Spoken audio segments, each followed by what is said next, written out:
Oh bonjour Internet, comment on va? Et ben meilleurs vœux pour 2022 parce que le jour où je tourne cette vidéo, on est le 3 janvier, bon elle sortira pas tout de suite, mais voilà, là j'y ai pensé, je me suis dit il faudrait que quand même je fasse les vœux, donc voilà c'est fait. Et en plus on va démarrer cette année, enfin en tout cas pour moi, vous aurez déjà eu une vidéo ou deux avant, n'est-ce pas Chaussette? Euh, et d'ailleurs, vous avez vu, je suis dans mon décor habituel chez moi, dans mon petit appart. Je ne suis plus chez Madame en France. Et donc, cette année, je me suis dit, tiens, un petit sujet de vidéo qui me tente. Donc, je vais démarrer une nouvelle série qui va s'appeler Mes références. Et c'est tout simple, c'est que ça va parler des choses ou des personnes qui me parlent, qui m'inspirent, que ce soit des gens réels ou des choses ou des trucs fictifs. Et ce point sera important parce que vous verrez que il y en aura dans le futur des trucs ou des personnes fictives, pas qu'un peu. Et à dire vrai, une petite anecdote, c'est qu'il y a ça a un paquet d'années déjà quand même, j'ai fait une formation d'éducateur, éducateur spécialisé, et un jour dans un des cours, on faisait une espèce de blason où c'était censé nous représenter, montrer qui on était, et dedans il y avait une section pour nos modèles ou les gens qu'on respecte, qui nous inspirent, qui nous donnent du courage et compagnie. Je sais pas le bruit. Non, allez. Arrête. Et donc dans cette section avec les modèles et compagnie, ben, j'avais mis deux personnes fictives. La première était Alexandre Legrand et la deuxième c'était Marv du comics Sin City. Vous connaissez déjà donc en avance deux individus dont je vais probablement parler dans les futures vidéos de cette série. Mais aujourd'hui, l'honneur est à une fierté nationale belge, l'une des très rares qu'on a dans notre tout petit mais beau pays qu'est la Belgique. J'ai nommé Jean-Claude Van Damme. Alors déjà, on va mettre les points sur les i tout de suite, on va mettre tout le monde d'accord. J'en ai rien à foutre que vous trouvez Jean-Claude Van Damme idiot, débile ou comique ou que sais-je. Euh, J'avoue, en France, et je parle des médias, vous avez le don pour être parfois des petits trous du cul de première classe quand vous avez envie d'humilier quelqu'un, surtout si c'est une personne un petit peu naïve, idéaliste, gentillet et compagnie, mais avec un cœur gros comme ça. Et bah voilà, ça a tendance à un petit peu manipuler ou autre, ou le montrer sous un mauvais jour et un petit peu ridiculiser la personne. Si vous tentez ça face à quelqu'un d'un petit peu plus vénère, hein, qui monte un peu plus les crocs dès qu'on lui marche sur les pieds, c'est pas pareil. Mais non, là, quand il s'agit de Jean-Claude Van Damme, un mec en or qui demande tout le temps s'il fait les choses bien, si on l'apprécie encore et que sais-je, dans plusieurs interviews où il parlait de tournage, les réalisateurs et autres disaient ça, mais il demande tout le temps s'il fait bien, il demande tout le temps si on l'aime encore et tout. Enfin voilà, c'est un peu moche. Donc tout ce truc là sur les aware 1 plus 1 égale 11 et compagnie, voilà, on va probablement le mentionner et en parler un peu, mais je m'en tape. Enfin moi ça m'intéresse pas. C'est pas de ça dont j'ai envie de parler. Donc voilà, c'est fait. D'ailleurs, c'est vraiment dommage parce que en France, un pays de la langue natale de Jean-Claude Van Damme, s'il parle français au départ, ben, il soit plus connu pour ses frasques et ses à côté que les monuments d'action et de cinéma d'arts martiaux qu'il est. Parce que faut savoir que Jean-Claude Van Damme, c'est pratiquement une légende vivante dans certains pays comme en Amérique ou en Asie. Les gens le mettent à l'équivalent de Stallone, Schwarzenegger, Bruce Lee et compagnie. J'exagère pas du tout. C'est la vérité. Enfin, vous regardez des vidéos de lui sur YouTube, tout le monde dit ouais c'est une légende, c'est machin, j'adore tes films et tout. Et en plus, ouais, art martial, film d'action et compagnie, bah oui, c'est bien connu, hein, voilà que c'est des films un peu nuls, qui racontent pas d'histoire, pas de leçons de vie, ça fait que se taper dessus, y a pas forcément de bons jeux d'acteurs, c'est nul, hein. Les films d'action, les films d'arts martiaux, c'est des films plutôt décérébrés, hein.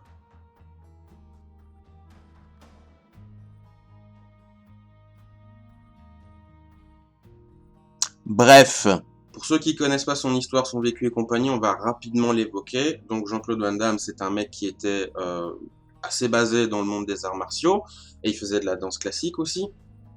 Et voilà, c'est un type avec le cœur sur la main, des rêves plein la tête, il voulait devenir une star du cinéma.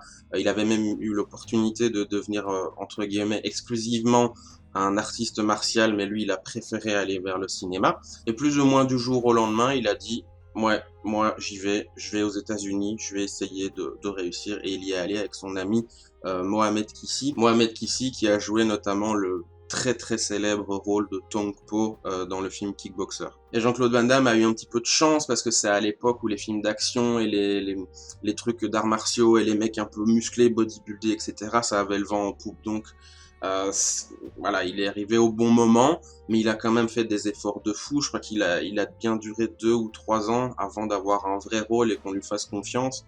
Et il avait été notamment chez Stallone et tout, en mode je fais le grand écart, je te montre mes coups de pied et tout, et vas-y, embauche-moi, embauche-moi. D'ailleurs, ils ont été tous les deux, Mohamed et Jean-Claude, jetés de tous les studios de cinéma, les bureaux de producteurs et compagnie. Ça a été très très compliqué, mais sur un coup de poker, avec pas une manipulation, mais voilà, ils ont un petit peu utilisé un truc, c'est l'anecdote du film Predator, où normalement c'est Jean-Claude Van Damme qui devait être le Predator, et il y avait un costume différent de avant, et puis il avait dit ça, ouais, mais je suis sur Predator et tout, tu pourrais me prendre pour un film, enfin bref, il y a eu un petit truc comme ça, et ben voilà, il a été pris dans le film Bloodsport. Ça a été un succès mondial, ça a été un truc énorme. Mais voilà, ça n'a pas non plus été facile. Je crois que Jean-Claude, il a dû monter le film lui-même. Et Jean-Claude, au-delà d'être simplement l'acteur principal, il croyait vraiment dans le projet. Il a mis de lui, il a été convaincre tous les gens qu'il pouvait pour dire ce film va être bien, ce film va être super. Vous verrez, ça va être excellent. Et je crois qu'il avait été notamment chez des gens, des producteurs ou autres pour financer, montrer ses démonstrations de coups de pied, de grand écart et tout. Il dit bon, tu nous files le fric ou pas, tu veux une autre démonstration ou voilà que voilà, je sais de quoi je cause, ça se passe comment.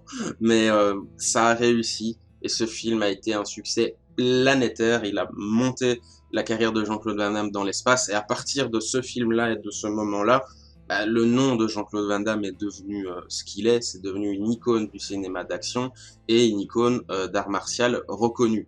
S'il en avait encore besoin, parce que vu son parcours en compétition, même s'il n'est pas allé poursuivre une carrière de vie tout entière dedans, il avait quand même des armoires bien remplies de trophées dans sa jeunesse et des capacités presque inhumaines en fait pour faire certaines choses que son entraîneur disait ce mec-là, moi je pourrais en faire un champion du monde de fou furieux quoi. Bref, Jean-Claude a cru en ses rêves, il a beaucoup galéré, mais c'est passé. Puis enfin il y a l'humain, c'est frasque, tantôt drôle, tantôt humiliante ou autre. Jean-Claude n'est pas quelqu'un de commun ou typique, c'est quelqu'un d'un peu particulier. Est-ce qu'il y a quelque chose de mal à ça? Bien sûr que non, mais voilà, on est humain, c'est comme ça, on aime brûler les idoles, on aime les ridiculiser.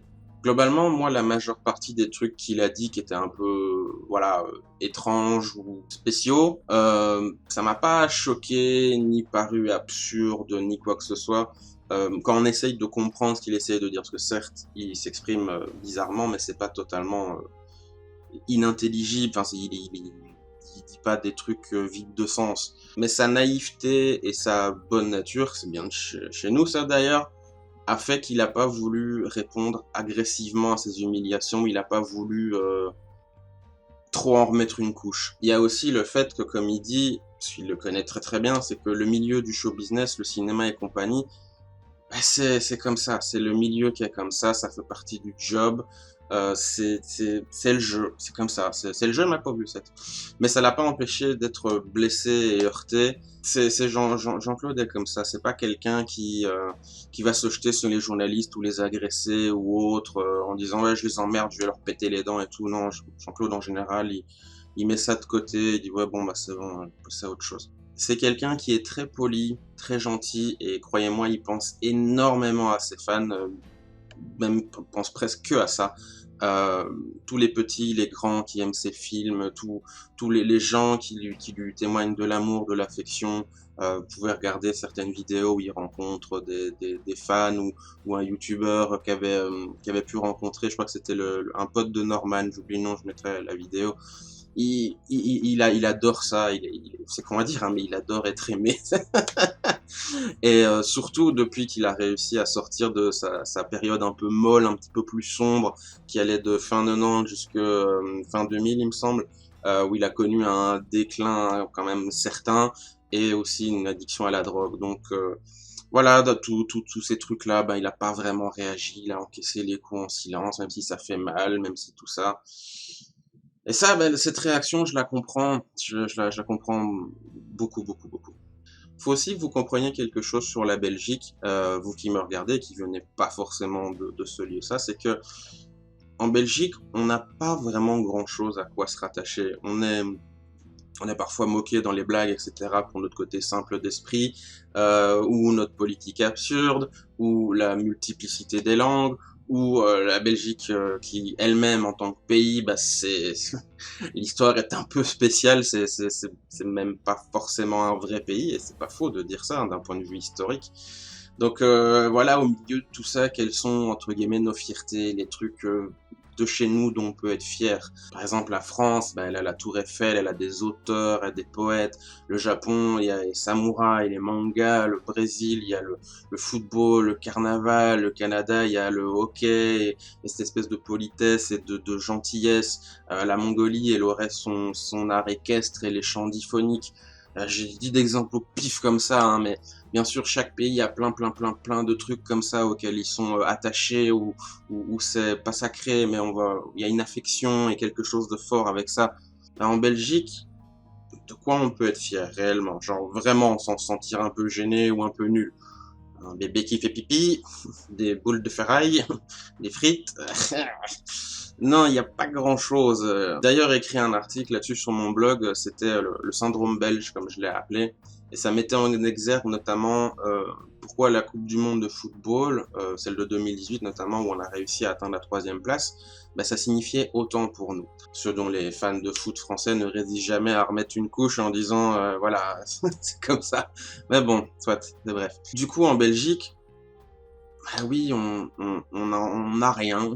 On aimerait bien avoir des trucs de temps en temps, on dirait ça c'est chez nous.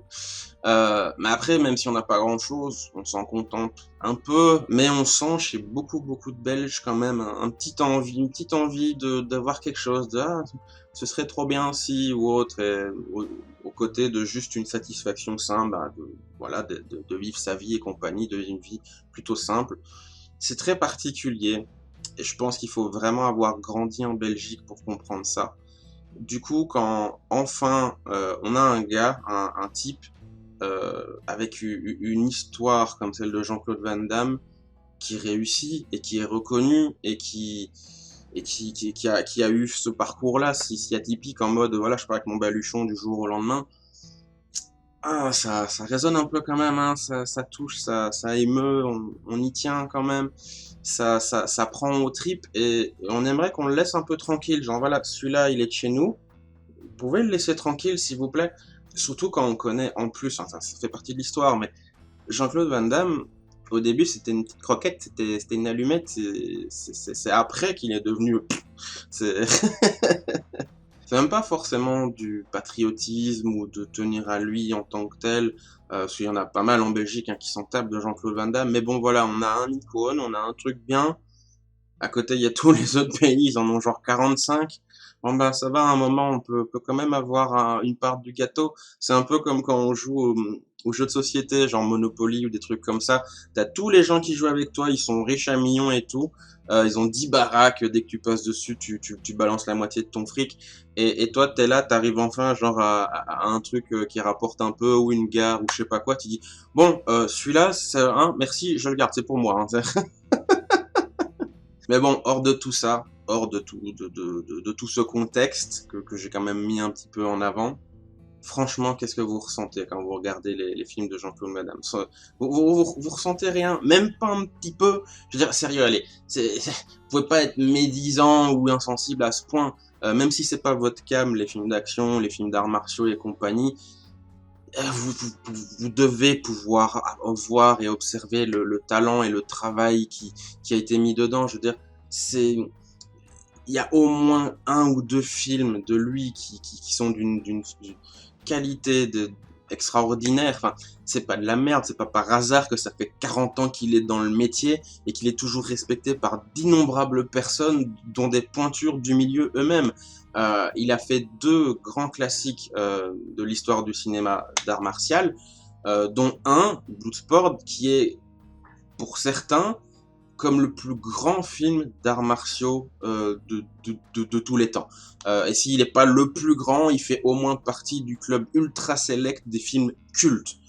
Et bien sûr, je parle de Bloodsport. D'ailleurs, pour les moins geeks d'entre vous, est-ce que vous saviez que le personnage de Johnny Cage dans Mortal Kombat, voire le film Bloodsport dans son ensemble, est inspiré directement de Jean-Claude Van Damme dans Bloodsport, notamment le dernier match contre Chong Li. Hein, il a la même tenue et tout, et machin, enfin, je pense que ça la va, chose comme ça.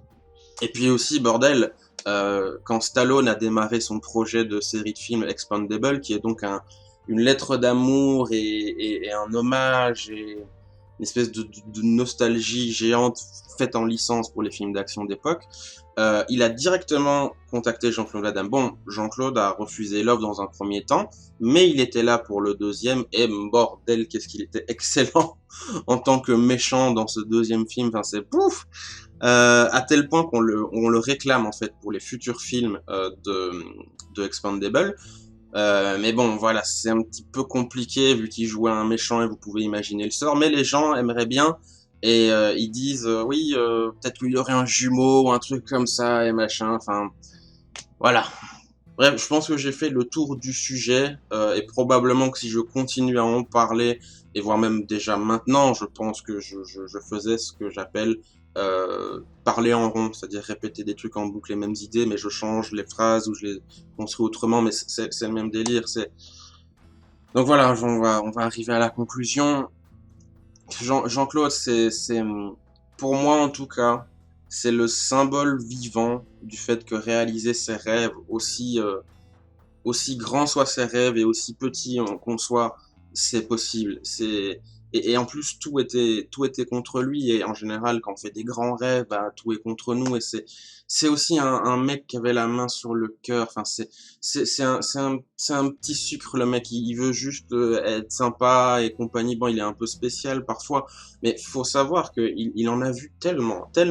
Enfin le mec ça fait 40 ans qu'il est dans le milieu et il parle plusieurs langues. Enfin c'est normal si parfois il parle bizarre. Il y a même des films où ils ont dû presque lui réapprendre à parler français parce que il est tout le temps en voyage. Il vit aux États-Unis, il fait des films en Chine et machin. Enfin c'est compliqué quand même des fois de et en plus enfin sur plein de domaines de vie, il dit des trucs intéressants et c'est un mec qui je disais, même par ses propres compères, il est pas adulé, mais il est au moins respecté, et notamment l'acteur Bolo Yeung, qui a joué le terrifiant Chong Li de Bloodsport, il le respecte, mais énormément. Et du coup, si tu veux, ce mec-là, Bolo Yeung, en fait, il a traversé 4 km à la nage entre la Chine et Hong Kong pour gagner sa liberté, car il vivait dans un coin un petit peu craignos de la Chine, ravagé par la guerre, la famine, la tyrannie, voilà, du